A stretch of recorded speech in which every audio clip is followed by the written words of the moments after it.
وہ کسی اردو کے شاعر نے کہا تھا کہ اس نے کہا تھا عشق ایک ڈھونگ ہے، تو میں نے کہا تجھے عشق ہو خدا کرے، پھر کوئی تجھے اس سے جدا کرے، پھر تو اسے تسبیحوں پہ پڑا کرے، پھر تو گلی گلی پھرا کرے، پھر تو اسی کا نام جپا کرے، پھر میں کہوں کہ عشق ایک ڈھونگ ہے اور تو نہیں نہیں کہا کرے۔ داتا گاندھی بخش علی حجویری۔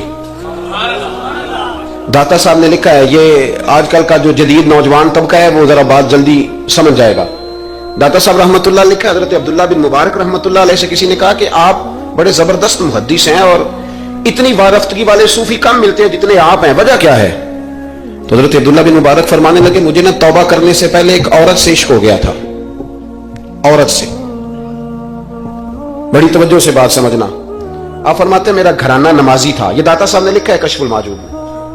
حضرت عبداللہ بن مبارک فرماتے ہیں کہ جس عورت سے مجھے عشق ہو گیا نا، اس کے محلے میں جا کے میں عشاء کی نماز پڑھتا تھا، اور پھر ساری رات میں اس کے گھر کے گرد رہتا تھا۔ وہ آدھی رات کو تھوڑی دیر کے لیے چھت پہ آتی تھی، دو ایک باتیں ہوتی تھی، میں لوٹ آتا تھا۔ فرماتے ایک رات میں نے عشاء کی نماز اس کے محلے میں جا کے پڑھی، قاری صاحب نے نا کچھ آیات لمبی پڑھا دی تو مجھے غصہ آیا۔ کہہ دیتے نا لوگ مولوی انہوں نے کام کو نہیں سامتے اور بھی ہیں، تو کہتے ہیں کہ نماز لمبی پڑھا دی تو مجھے غصہ آیا کہ جلدی پڑھاؤ۔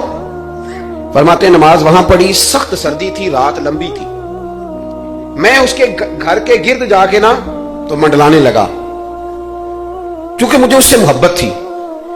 فرماتے ہیں کہ 1 گھنٹہ 2 گھنٹے 4 گھنٹے 5 گھنٹے حتیٰ کہ سحری کا وقت ہو گیا، اونگ پھوٹنے لگی، تو وہ نا بھاگتی بھاگتی چھت پہ آئی اور کہنے لگی کہ گھر میں رش بڑا ہے، مہمان زیادہ ہیں، آج بات نہیں ہو سکے گی۔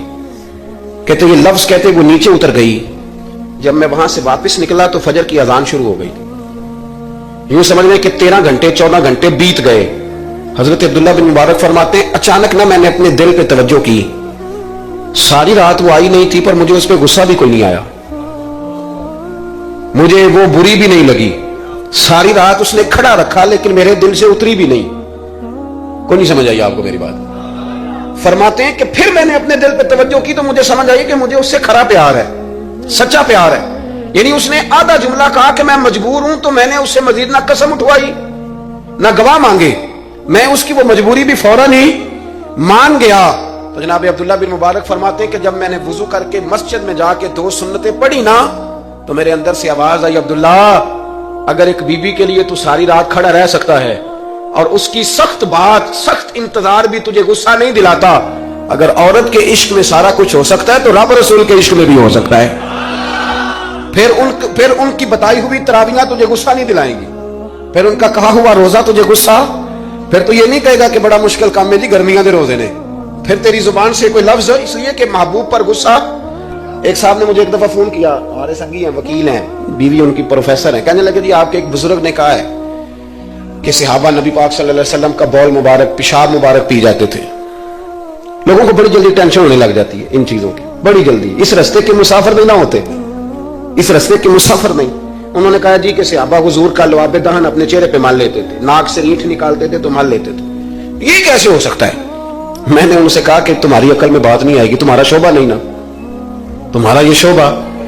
کہنے لگے آپ سمجھا دیں، تو میں نے کہا بھائی سنو، آپ کی بیوی امیر خاندان سے ہے، ہماری بچیاں جو پڑھی لکھی ہوتی ہیں نا امیر خاندان سے ہوتی ہیں، یہ جب کسی کے گھر جاتی ہیں نا تو ان کا بچہ پیشاب کر دے تو انہیں بڑی بدبو آتی ہے، اور اگر وہ کہہ کر دے تو یہ بھی کہہ کرنے لگ جاتی ہیں، ہوتا ہے کہ نہیں ہوتا؟